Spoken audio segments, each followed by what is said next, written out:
Hello, everybody. Welcome here, welcome back, whatever the case may be. I was watching some Runkle of the Bailey, going over a recap of a case kind of thing, and doing some editing. And I wanted to do sort of an update on my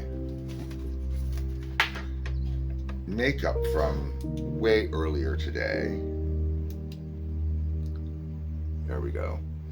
And this is after many hours of wear. And it looks to me virtually the same as when I put it on, maybe a little bit duller.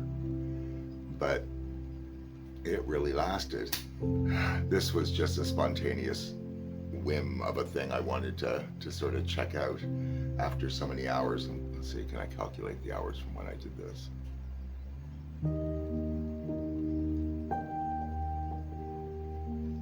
10 and a bit. 10 and a bit hours of wear. And it still looks pretty fresh. The eyebrows have held up, and they were just done with something. I didn't use any setting spray today. Yeah, the contouring is still sort of there because it was, pretty subtle compared to what I normally do. I don't know, held up. But that means I've got to watch out. I glued a gem that had popped out back into my necklace. I didn't realize I had some glue here. I had found some E6000 that looked full, but it was all, I kept pulling out these little chunks like this. It was all rubbery already. So I threw it away, and so I opened a brand new, some kind of jewel tack stuff. But since everything's white, I wonder what happens if I go in with an actual color over here. And I've got two options. Do I start on the outside and leave the lid white, which I haven't really seen, or I certainly haven't done, and maybe that will be the route to go. Something different for myself. I'm sure lots of people have tried the same things I'm doing, lots of different ways from Sunday. But this is new to me, and I haven't watched a lot of people do things. I watch very specific people doing very specific things, and that's really it. I tend to watch enough things for me to get inspired to do things, but I try really hard not to copy things. I thought I had that on a pause or something. I guess I don't. I guess I just have it on a mute because I don't hear it. Okay, well, it's playing in the background. I don't really care. I'm trying to find a color. I wonder if this reddish color would show more. I may regret this. Over something like this. That's the problem. You have like a blank slate, and you're like going, oh, I can only put so much on it. Then you have to choose. And it kind of makes light in a lot of ways, but like for me, this is a real Sophie's choice of things. I know that was a very heavy decision.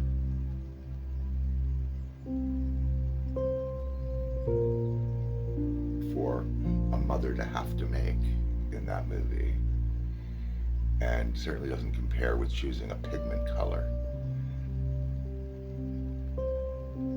But it really is a difficult choice for what it is. But yeah, like you can just go in and stick a little pigment where you want it.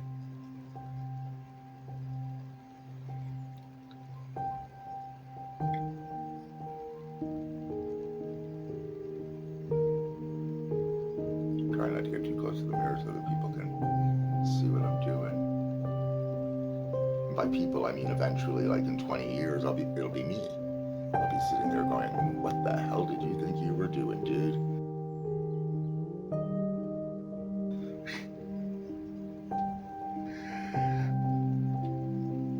but it'll be me. So I will have known, and I think I'll be fine about it. I am not so fragile that things like that get to me.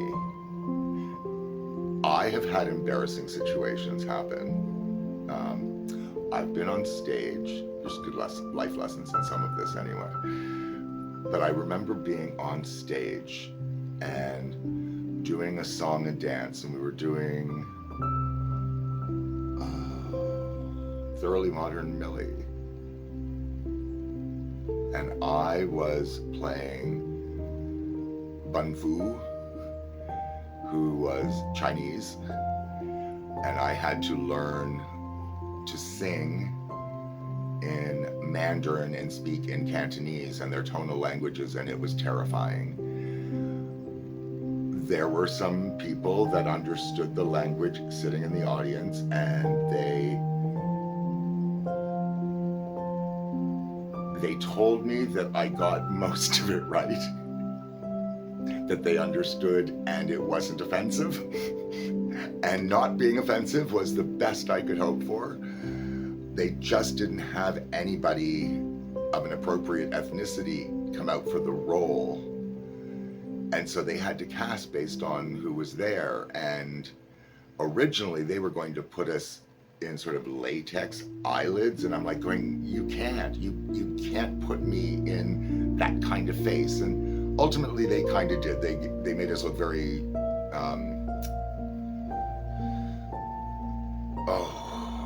Wong Fu, no, that my mind has just kind of gone blank for what I was trying to think of. But it still was mildly potentially offensive, but was a recognizable character from the time visually. I loved doing the role. It was so much fun. It was such a unique challenge. And the whole time felt so inappropriate that I was doing it. But anyway, still glad I had the experience. Fortunately, there have been a broad increase in the ethnicities, the different ethnicities of the people coming to audition for the Orpheus show. So now, they could cast Hairspray with the proper ethnicities. They could cast everything that they need. They just did Dreamgirls, and they had a wonderful mixed cast. Very talented, very wonderful. It was a great show.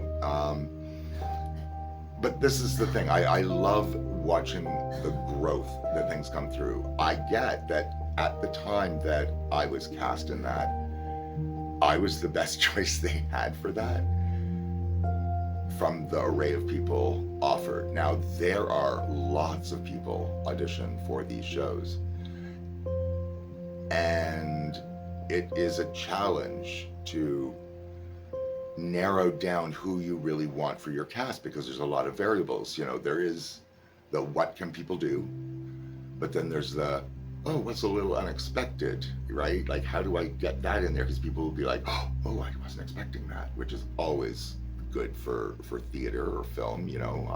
Subverted expectations and things is great. But I find that if you don't have certain choices, you have no choice but to cast an inappropriate choice who will do the best job that they can in the circumstance, but probably shouldn't be there in the first place. There should be a better choice.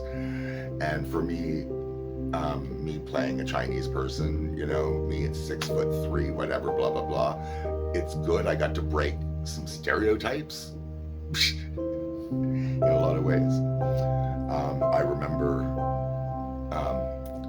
dating a fellow whose parents were Chinese, and he is technically Canadian, but he's Chinese Canadian, and it was wonderful because it introduced me to authentic Chinese cuisine as opposed to what I grew up with as Chinese food. And it's very, very different. Chinese cuisine is delicious and nutritious and all kinds of issues. So, but I do remember telling my mom that I was seeing somebody who was Chinese, and her very first response, knowing nothing about him other than that, was, "Isn't he a little short for you?"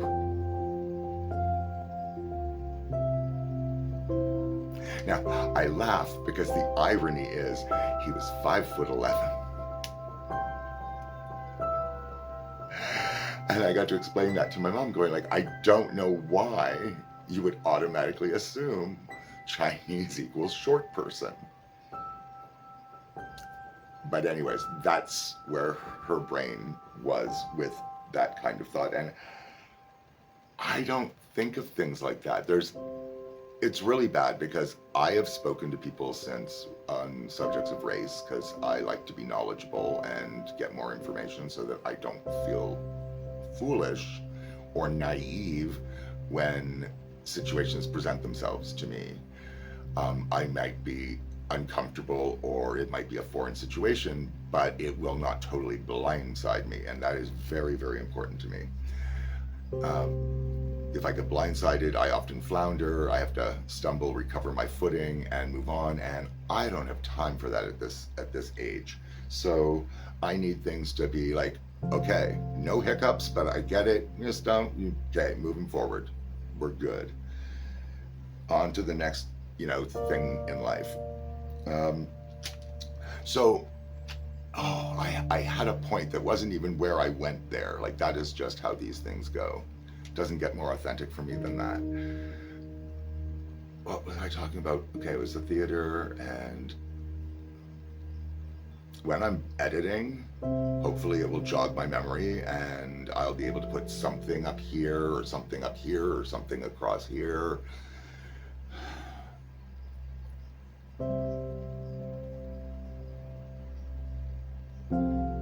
There's a theater, I was Chinese. Oh yes, I do get it now. When I was doing theater, when I was doing that show, I was out there dancing on stage doing our performance, and my pants fell down. Right there on stage, my pants, down they went. Now, wardrobe fixed that for other shows, but it does not change the fact that I was on stage with my pants around my ankles in the middle of a dance number that I had to keep going with, that the pants kind of hindered. So it was really awkward. It was really obvious, but the show goes on. Like, that is the key thing, is regardless of whether things are going wrong, whether you hit a wrong note, whether everything's going awry, whether your pants fall down, the show goes on as if that's exactly what is supposed to happen. And fortunately, when I'm on stage, that is where I feel pretty much the safest, because everybody else on stage with you has your back. And nobody noticed. I get down, we finish in our end position, and JT, he was playing Chin Ho, technically my brother. He was not appropriately Chinese either. And he looks back to deliver a line to me, noticed that my pants were around my ankles, got up, went over to the laundry cart because that was part of the props and everything else, grabbed a blanket from there, came over, gave it to me like it was part of the show. And we carried on, we treated it like it was part of the show, we moved on, and it was great. So like, there are things where even when things go awry, if you act as if that's exactly what is supposed to happen, you can move past the difficulty faster and with less trauma. But that is not the point I was trying to make. That was my life lesson of things in theater that carry over into real life. But somebody else going through a situation taught me a good theater and life lesson. We were doing Wait Until Dark. I was living in Guelph then. And their production was in competition. Oh, where was the competition? Was it London? I think it was London, Ontario. But we went there, and we were there for 4 days, so it was a lot to put us all up and to lug the show there and everything else. And we did win some awards. We did not place in the top of the overall competition, but it was a really, really great experience. And I was working backstage. I was doing some hair design and a few other aspects because it's just easier. It was a very minimal show hair-wise, and there were a few other things, and it was very prop-heavy and special effects stuff and technical things. So I did all the stuff I could to minimize the number of different people that had to be there. And the lead actor, one of the lead actors, because there's really three main characters. So I can picture three main characters, but I think there might be a fourth that isn't as standout a character. But I could be wrong. It could just be the three. I know it's the blind woman, the guy, the criminal that befriends her, and then the actual big baddie. So, but I do think that there's a friend to the criminal who tries to befriend her. Anyway, it's going back a long time, and I don't think it's really that important. I digress so often as it is.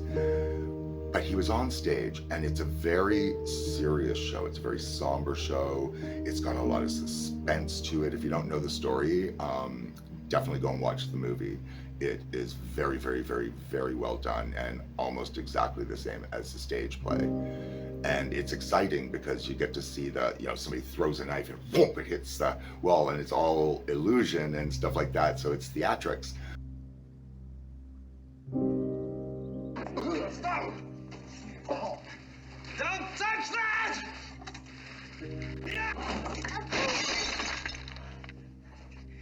But it's very exciting. And requires very specific timing that does not hit every single time, because there's so many variables that can shift on the spot, and you just kind of have to hope for the best and do your best to time everything the way it's supposed to go. But that's the joy of live theater. It really does prepare you to roll with punches and things like that. So if anyone can take an improv class or anything like that, they're very useful to day-to-day life, just to think on your feet and everything else, going, yes, that's not the way it's supposed to go, but you take it in, you turn it around, you do something with it, you move on. And I think those are really good life skills in general for everyone to learn. But he was sitting there on this sofa. Everything's dark around him. Spotlight right on him as he sits there on the sofa with his crotch of his pants split wide open, and he's wearing all black with bright white underwear. And in that moment, I learned, always match your underwear to the clothes you're wearing. So if you're on stage, match your underwear to your costume. If you're in real life, match your underwear to your clothes or costume, depending on how you want to view it. But it's just a really good life lesson for minimizing things that could otherwise be so much more noticeable. And that's just one of the teeny little theater tricks I have learned. I don't know what colors to use, but I'm gonna pick a blue, because that reddish color just looks sort of brownish to me. It's not awful, but it just looks a little brownish. Whereas this blue, and this is not the dark blue, this is the blue I just opened the last time for the smoky eye.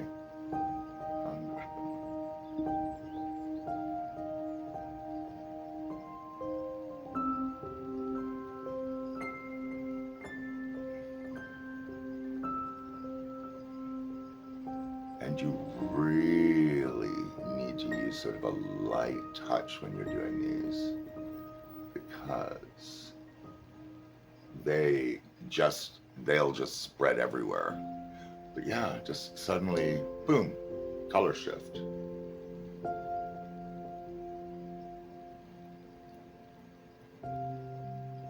These would be really handy, like if you had day makeup, like say you're going to the office and it's just very, very neutral. And then you were going out in the evening. These can bump up things so fast and easy. And drama, but not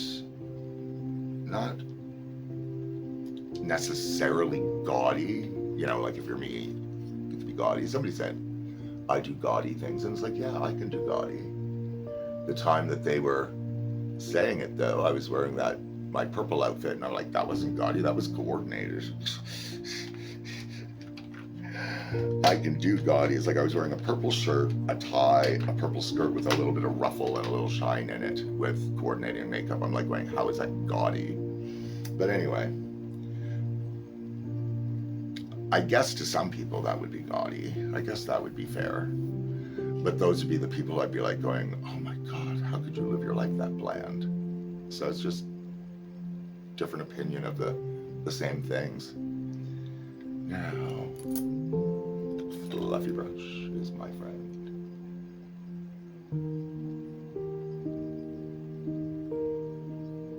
Now it really did take over the white. Like I kind of lost my white. I was trying just to add that around the edges of the white. But I did kind of lose it. Like there's a little bit still there.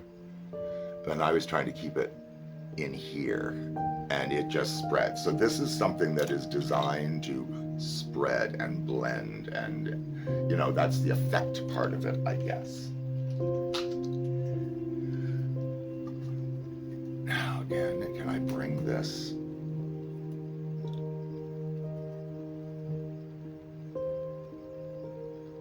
down with a little bit of a mattening? Far from the mattening crowd.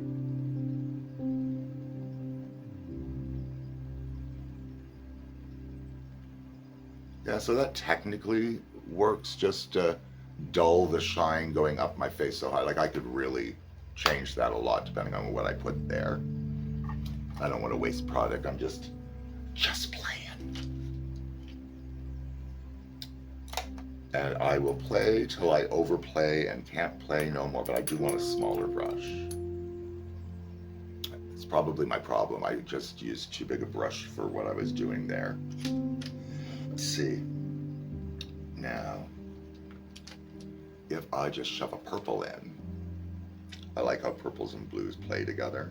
And purple is my favorite color. Multiple people know this.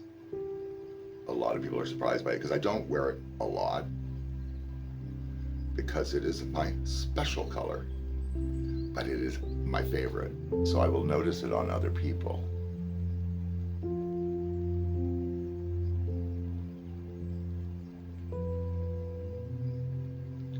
And for some reason, I just want to put it in here because I'm trying not to have it just smush over everything else that's spread up, because then I'll just end up with bruised looking eyes going all the way up my face.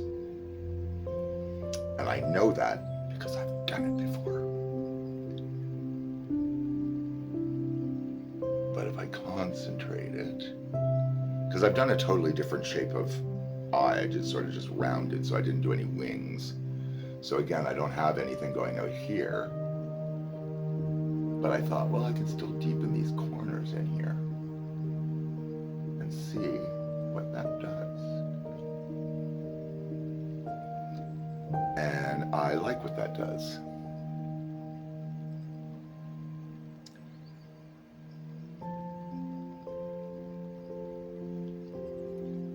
Soon I will be able to be advanced past the...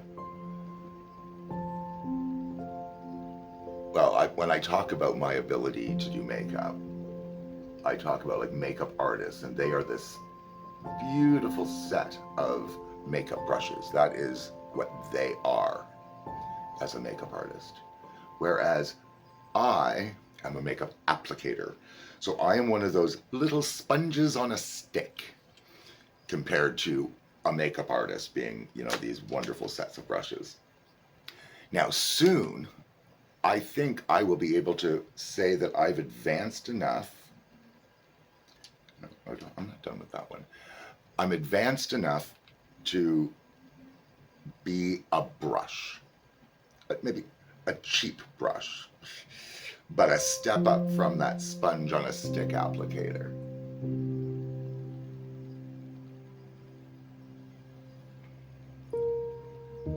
There's no rhyme or reason to what I was doing. I just looked and went, oh, there's a space that looks like it should have some purple in it.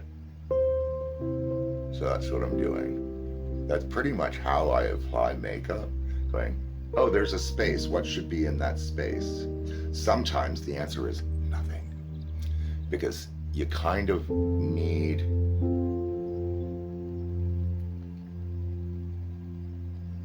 what's the word I'm looking for? It's not dead space.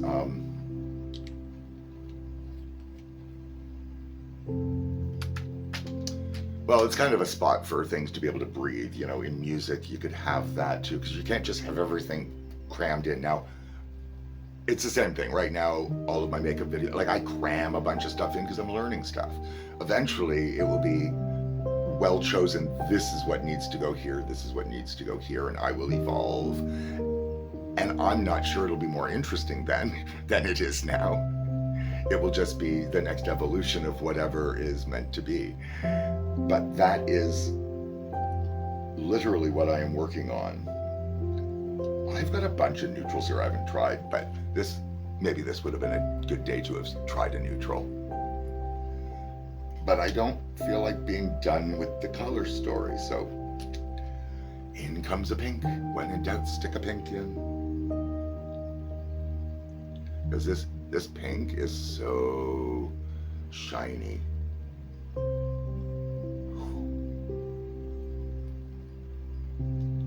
Like these jars really don't have a lot of pigment in them, but they really do go a long way. I think I'm going to stick it right in here.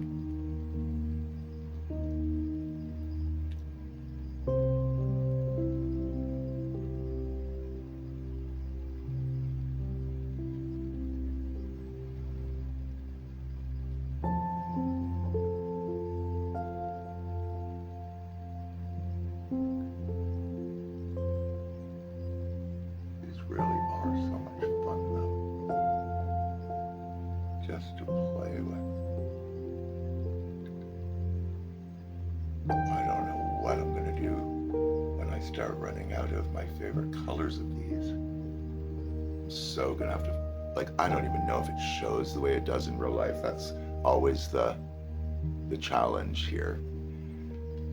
But I do know that what I see, even in some dim lighting, I can really see the tonal shifts between them, even though overall it's still just, it looks less defined.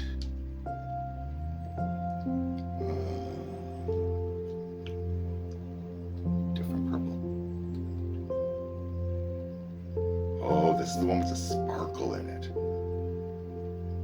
I can see the actual, I don't know if they'll show, but they have actual sparkle. Oh, Jesus. Now I have sparkle all over the floor and I lost half of my good product. Because this is a slightly deeper purple, but it's got the sparkle in it, which gives a different effect. I really don't know how to describe this. I'm so disappointed.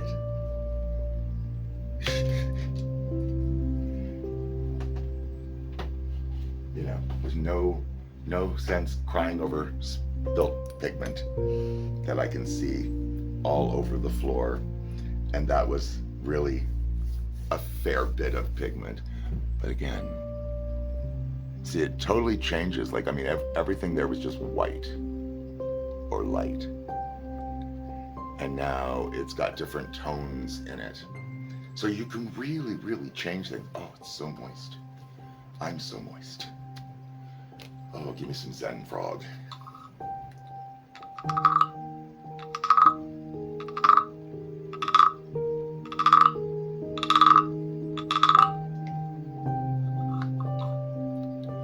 In amongst my stuff downstairs, I have a screaming goat.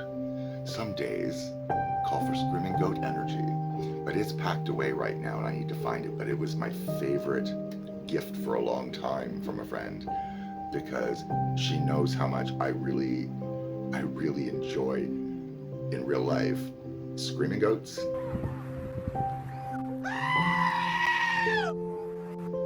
and fainting goats. Scoop. And there he goes. And every once in a while, it's necessary where you just do screaming goat. Try to activate it because it's like I don't have it in my hands. But anyway, I digress again. If nothing else, you know, that should be on my tombstone. He digressed again. That means I'm going to end up in a purgatory. But someday, we'll have a whole conversation about, you know, potential afterlife events. Because I have a fun take for myself on that, let me tell you. So until the next time, as always, take care of yourselves and each other.